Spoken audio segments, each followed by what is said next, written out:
For years, you've practiced the law of attraction, but something inside you keeps whispering, there has to be more.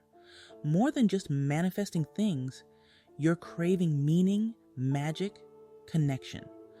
What if that feeling isn't confusion, but a sign you're finally ready for what comes next? Stay with me, because this is where your path really begins.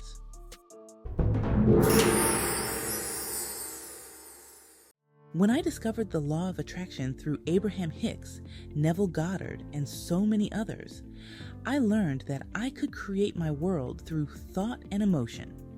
That was my first taste of freedom. But after multiple years of practicing, something began to stir again. Not emptiness exactly, just an unfilled space, like there was more to explore. The law of attraction gave me the foundation, but I wanted to feel the energy, to interact with it in a more tangible way. That's when I began exploring not just witchcraft, but the deeper esoteric philosophies, alchemy, Hermeticism, Kabbalah, shamanism, and the spiritual practices from around the world. And that's when it clicked. These weren't separate paths. They were all saying the same thing in different languages. It's like that Shakespeare line, "What's in a name? That which we call a rose by any other name would smell as sweet." Manifestation, prayer, spell work, meditation, they're all ways of speaking to the same creative force. Learning about witchcraft and these practices didn't replace what the law of attraction taught me. It deepened it. It gave me new ways to experience the same truths through ritual, symbolism, and imagination. The freedom I found through the law of attraction didn't disappear. It expanded. It became more creative, more sensory, more mine. I realized spirituality isn't about following one formula. It's about discovering the language that makes you feel most alive in your connection with the universe. So when I say the law of attraction is the foundation, I don't mean it's basic.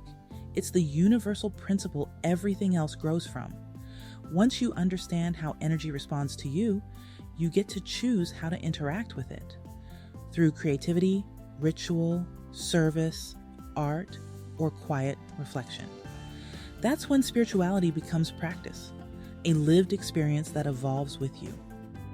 When you realize that creation responds to you, the next question becomes, how will you respond back? Because every act of creation can also be an act of magic. Art, music, gardening, cooking, meditation, these aren't just hobbies. They're ways of shaping energy, weaving intention into the physical world. When you paint with purpose, your brush becomes a wand. When you sing from your soul, your voice becomes a spell. When you tend a garden, each seed carries your hope into the soil. And when you cook with love, that vibration infuses what you share. This is the difference between doing something for results and doing it as a ritual of alignment. In witchcraft, we call this living magic, the art of making the ordinary sacred. For me, witchcraft became that bridge. The incense, the writing, the rituals, they allow me to participate in creation with my senses, not just my thoughts. I don't perform spells to control the universe. I create them to speak with it. It's a collaboration, a conversation made visible. But your expression of magic might look completely different. Maybe it's writing poetry under the moon.